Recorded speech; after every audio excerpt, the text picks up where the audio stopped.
Hello, everybody. Welcome to new Mini Meet the Masters. Today we're looking at the art of American painter Wayne Thiebaud. A few words to know. So the first one is impasto. So impasto is when you have a very thick application of paint. So on the right there's a close-up of Van Gogh with sunflowers. And he also used impasto. So this very thick application of paint that results in almost like a 3D texture to the paint. Okay, and then a few words to know, tint. So tint is when you add white to a pure hue. So let's start, say you start with red and you add some white to it. What do you end up with? Pink. So pink is actually a tint of red. If you add black to the red, you end up with a shade, and depending on how much black you add, it's going to be lighter or darker. And then if you add kind of a neutral gray to the red, you end up with what's called a tone. So in Thiebaud's work, you'll see mostly tints, some tones, not a lot of shades. And then the last word to know is still life. So a still life is a painting or drawing of an arrangement of objects. So here's a very complicated one from art history. And here's a very simple one that they both have in common, that they're just a drawing or painting of an arrangement of objects. And then this one's kind of in between the two. But same idea, an arrangement of objects that you paint or draw. So that arrow there points to Mesa, Arizona. And in 1920, Wayne Thiebaud was born in Mesa, Arizona. And the blue arrow points to Sacramento. And Sacramento is where he still works and lives. He's 100 years old. That picture there was taken just before his 100th birthday. He's actually still painting. Isn't that crazy? So here's a self-portrait he did in 1973. And if you look at it, it looks quite realistic, right? And the further you back up, the more realistic looking it becomes. But let's look at a close-up. Oh, one thing, note there, that's kind of a trademark. If you look at the collar, the shadow, it's that blue color there. And that's kind of a trademark of his. He has these blue shadows in almost all his paintings. So look for those as we look at his work. And then here's a close-up.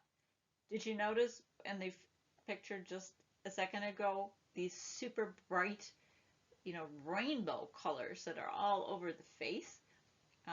So they kind of outline the face, the glasses, and that's called haloing. And he used these super bright halo outlines that kind of make it pop without your eye realizing what's going on. Because if you go back and look at that picture, you don't notice those bright colors, right? So this is a picture of his wife, Betty Jean. So they were married for well over 50 years. I think they got married in 1959, and she actually features in a lot of his art. If you look through his catalog, you'll see pictures of Betty Jean quite a bit. But when he was in high school, he worked as a cartoonist for Walt Disney. He worked on like the Goofy cartoons. Then during World War II, he served in the U.S. Air Force, and he was in the first motion picture unit of the U.S. Air Force. Isn't that cool? So even during the war, he got to work in art. And then in 1945, when he got out of the Air Force, he used the GI Bill to get a college degree in art, became a working artist, and he actually became a professor of art at the University of California, Davis. And this is one of his students from Davis. He taught at UC Davis for like 31 years. But if you look at that painting, you can see actually everything feels very light. All the colors basically had white mixed to them. They're tints. And this is the opposite of this. Here you have very vibrant, saturated colors. And again, if you look at the outline of the legs and the swimsuit, you can see that haloing, those poppy bright colors that outline all the major shapes in the picture. Also his wife, Betty Jean. This is Girl with an Ice Cream Cone from 1963. So this is one of his most well-known paintings. It's just called Cakes. It's an oil on canvas. And what are some of the things that you notice about this painting? Okay, so first of all, they're all approximately the same size and they're repeated. So you have repetition, you have a pattern going on. Now they're not all the same, all the cakes look different, but repetition is something that our eye likes in art. So you can see that a lot in art, that artists use some sort of repetition to kind of create visual interest. And then you see his trademark blue shadows behind the cakes. And here's a close-up of that cake in the bottom right corner. So you can see the Imposto paint application there, how he uses the paint almost like you would use frosting in a cake. You can see this kind of almost like piped on flowers there. So that gives that whole painting kind of a 3D aspect. I think it's really cool. Here's another one of cake paintings on the right. This is called Encased Cakes. And in 2019, that went up for auction and it sold for $8.5 million. So on the left is one of his landscapes. So we're going to look at a few of his landscapes right now. So this one's called Palm Hill and Farm Cloud. I love that poofy little, almost hairball looking cloud in the sky casting a shadow on this very stylized landscape. Just really whimsical and fun. And then if you've ever had to drive in San Francisco, he painted exactly what that feels like. You know, those super steep hills. But this one at least kind of looks still drivable. Look at this one. Yeah, you're going up vertically there. So he's really having fun with perspective in these paintings. And in this one. He was also hired to create a license plate for California. So this is Coastline, and if you lived in California, you could own this license plate. So this is another one, when you look at it, it's very light. You can see all these tints, colors mixed with white that make up the majority of the picture, except for those rainbow-hued halo outlines around every plate and every piece of cake there. This one is pies, pies, pies. I like this quote by him because he says, "I'm lucky. When I started painting food, I thought it would be the end of me. I take it very seriously." Like, his work is not ironic the way like Andy Warhol's work was, where he kind of was making fun of commercialism, you know, painting all his Brillo boxes and Marilyn Monroe's and pop culture things. Wayne Thiebaud didn't do that. He grew up during the Depression. He would spend a lot of time standing in front of bakery cases and just longing to be able to buy these desserts and cakes and foods that his family couldn't afford. So there's no irony in his work.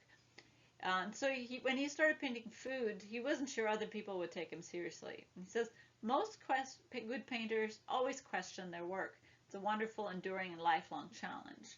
But, you know, once your paintings of cakes have sold for $8.5 million, I think you can be pretty sure someone's taking them seriously.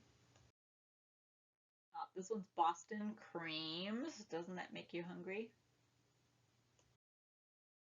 Display cakes. And this one was Google's 12th birthday cake. So when Google turned 12, they hired Wayne Thiebaud to design their birthday cake because, hey, who better person to paint their birthday cake than a guy known for painting cakes? This one's the candy counter, and you see how realistic that looks from a distance. This is a fairly large painting. If you look close up on details, you would again see the haloing and the brush strokes, but from a distance, it looks like his style is actually being called hyper realistic, where he uses these devices of haloing and shadowing to actually make things pop way more than they would like in a photo. He didn't just paint food. This one's called Lipstick Row, and my favorite coming up, the paint cans. I love this one. It's just so well done. Those poppy colors, the reflections, that one just makes me happy. And here's another one that's pretty well known by him called Three Machines, Gumball Machines. And that's oil and canvas. Look at that one. We're going to do a project based on that one. And here he is not too long ago. So later in life, he kind of also veered up and off into abstractionism. And down there is kind of like a slot machine thing. So he tried different things during his life, but his cake paintings are kind of the thing that he is most well known for. Here they are in a gallery, and you can see when they're all together how you have these kind of almost pastel tones, tints, paint mixed with white that dominate these paintings. And this was one of his earliest works and one of his most recent works. Maybe the painting that has been worked on the most in recorded art history. He started it in 1966. It's his daughter, Twinkle. Not named after Twinkies. He didn't actually start painting cakes until after that. And she was a well-known artist model. She actually sat for many other famous artists, and it took him 51 years to complete this painting. Okay, so time to start our own projects. Our first project is going to be a Gumball project, and I'll tell you more about that in our tutorial, and then we're going to do our own piece of cake art. So let's get started. So I'm going to try to link to the sheet so you can just print out the bubblegum sheet. Otherwise, you can just Google Gumball machine coloring sheet and you'll find a bunch of options that are pretty similar to this. But this is going to be fun because we're going to create our own tints and we're going to create all of our own colors. So you can see I only use my primary colors there. I have some red, some yellow, some blue, and some white. And then we're going to mix all the other colors. So we're going to make tints of all the colors to get those kind of bubblegum colors. So I'm going to start with just mixing some red and some white. You can see that gives me this nice tint, pink. So I'm going to go and fill in a couple of the gumballs with this pink.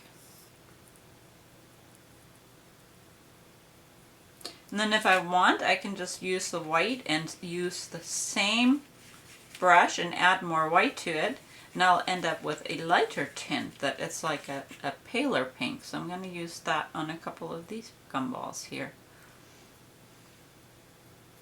Okay, I'm going to clean my brush. And then you can do the same for the yellow and the blue. Just start with the white and the colors. And then we're going to get more interesting here. So we're going to maybe make our own purple. So I'm going to use some red and some blue and mix them together, and that makes a very dark purple. But now I'm going to take some of the white and mix it in and make a tint of purple, and there we go. Isn't that fun? We've just made our own purple. And you can try out different color combinations and see what they look like. So if you mix red and blue, you're going to end up with a purple. If you mix red and yellow, you're going to end up with some kind of orange. And if you mix yellow and blue, you're going to end up with different greens. So then you can just add more or less white. So I'm going to create another lighter tint by just adding some white to what I already had here. Okay, I'm going to clean my brush and try a few more colors.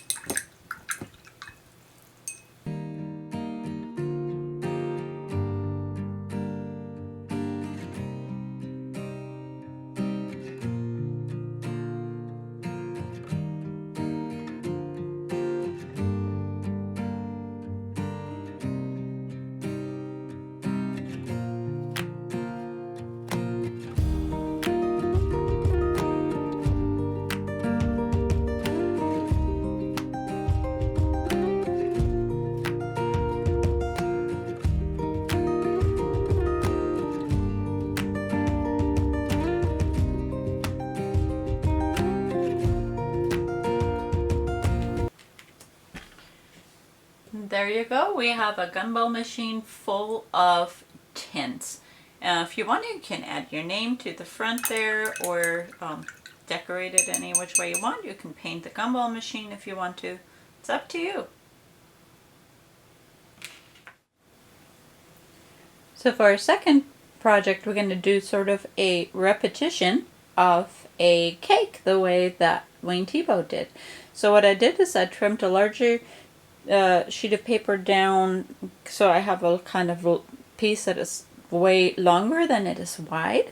And then I'm going to divide that in roughly 3 pieces, and I'm going to sketch the same cupcake in each one. But then I'm going to paint each cupcake slightly different.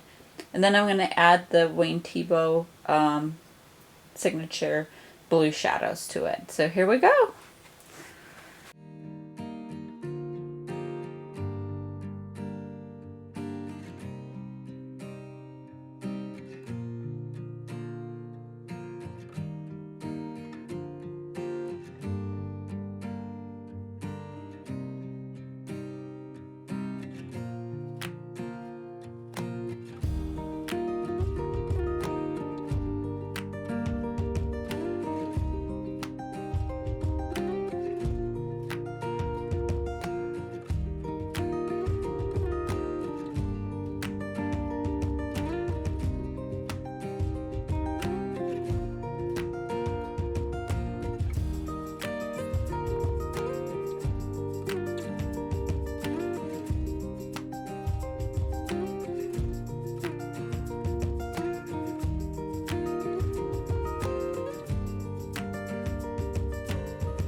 Okay, here are our finished cupcakes. I hope you enjoyed making your own painted pastry.